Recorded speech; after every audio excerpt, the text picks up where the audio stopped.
Aliens feared the human would eat her, but she found him kind instead. Night fell on the wreck field in a slow gray. Hush stood behind a cracked wall of her ship and watched the sky glow with the heat of re-entry trail. SureClan had fled hours. Agash had another name in human mouth would sound like rain on tin, but she called herself Syl on quiet day Syl, wrapped her arms around her ribs and listened for feet on the dust road she had heard. Stories of the humana hunted in the ash belt. Drank from metal flasks and spoke in hard words with no melody, ate meat that hissed on open flame. Hand had said the human would eat her too. If he found her, and the memory shook like a cold wind in her bonus isle, pressed her cheek to the warm hull and thought of home fields and a blue river that glowed at dusk home, was far and moving farther wind. Sent glitter from broken panels into the night air, and they turned like small moon smelled. Smoke that was not from her ship steps Camilla.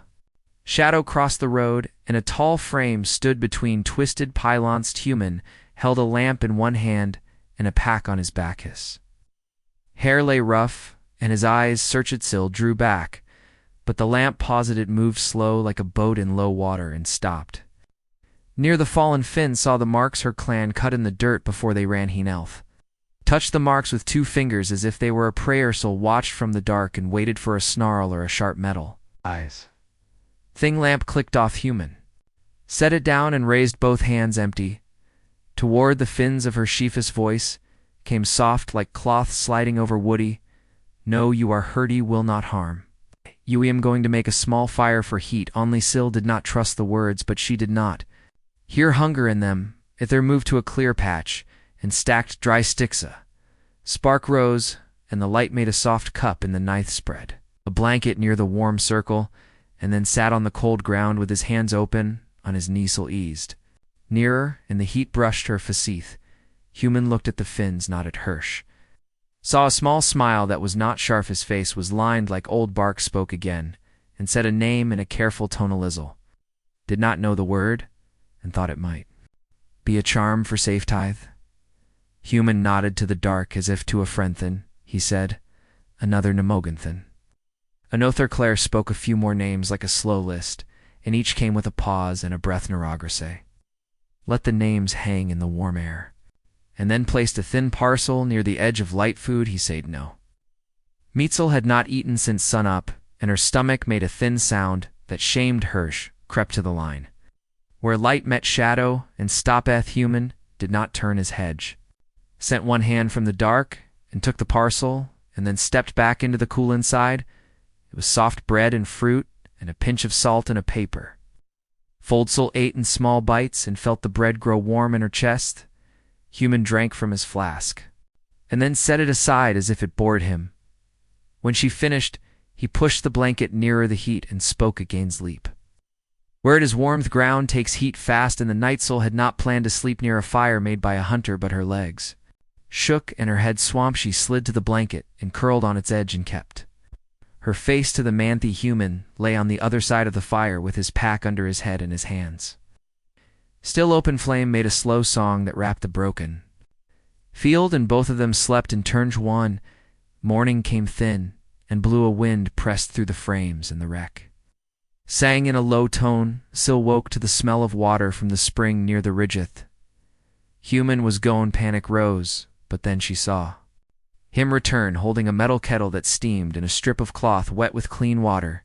Set the kettle to cool, and he held the cloth out, but did not cross the last step to her. For your side, he said in the careful tones, sat up in the blanket, pulled at her skin where the hole had cut her in the fall. She took the cloth and pressed it.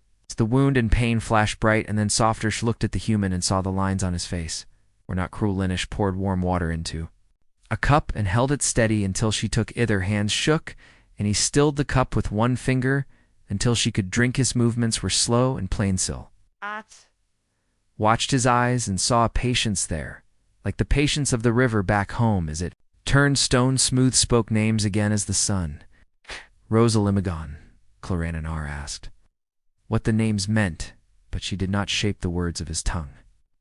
So she hummed her own sound, listened, and nodded as if he understood, pointed at his chest, then pointed at the sky, and at the broken ship, and at the ground, and at his own hand. built meaning with motion and breathsel. Answered in the same way, and soon the two had a rope of common words made of air and fingers and ice told. Her the names were people he had not brought back from the ash belt when it burned many. Seasons ago Ha told her he spoke their names when he needed to remember that gentle axe had Wetzel heard.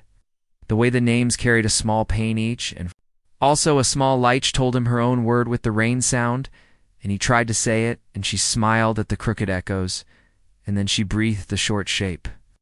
He made for her and took it into her bone. She called her Sylph days turned over. Like cards and slow hands, gangs of other hunters came and went on the far ridge and left traps of wire and light and shards that snapped when touched sill. And the humans stayed low and worked in quiet. He pulled panels from the wreck and stacked them into a lean shelter where wind had no mouthy, set a mirror shard to the sun to catch heat in a pot of water thee. Boiled roots and dried fruit and made thin tea.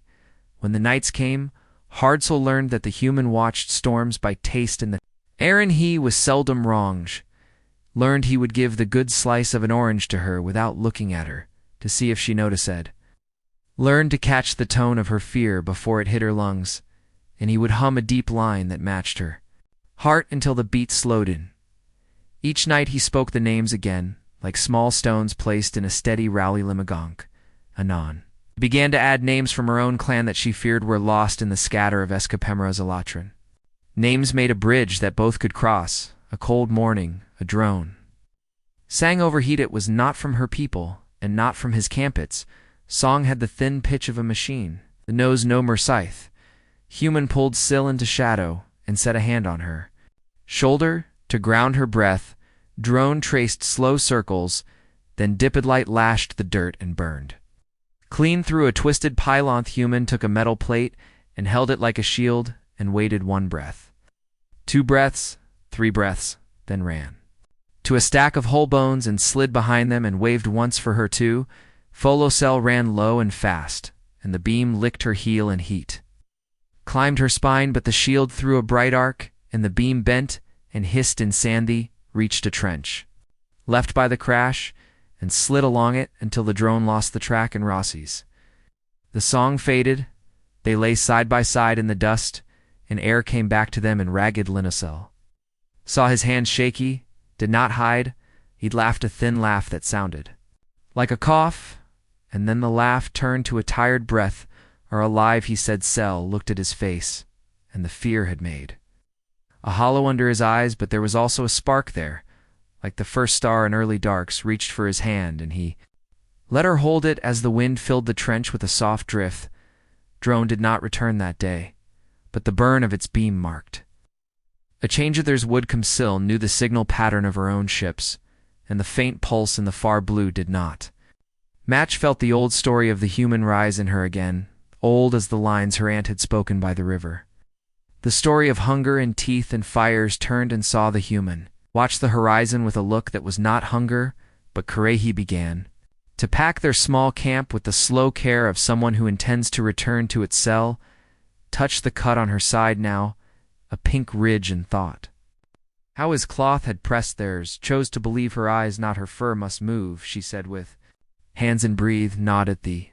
Took the long path under the ridge, where scrub grew from old stone, and the wind carried a whistle that masked their footsteps. At dusk they reached an old relay tower, and climbed to its second ring. From there they could see the ash belt glow and fade, and the dry river that cut the plain like a scarth. Human took a coil of wire from his pack and a thin rod, and he began to build sill.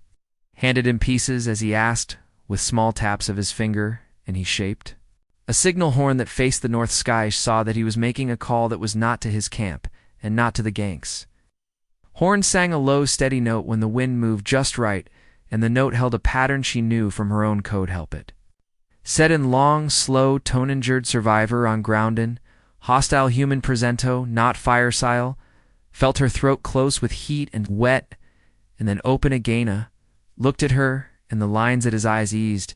Did not ask for thanks he did not need.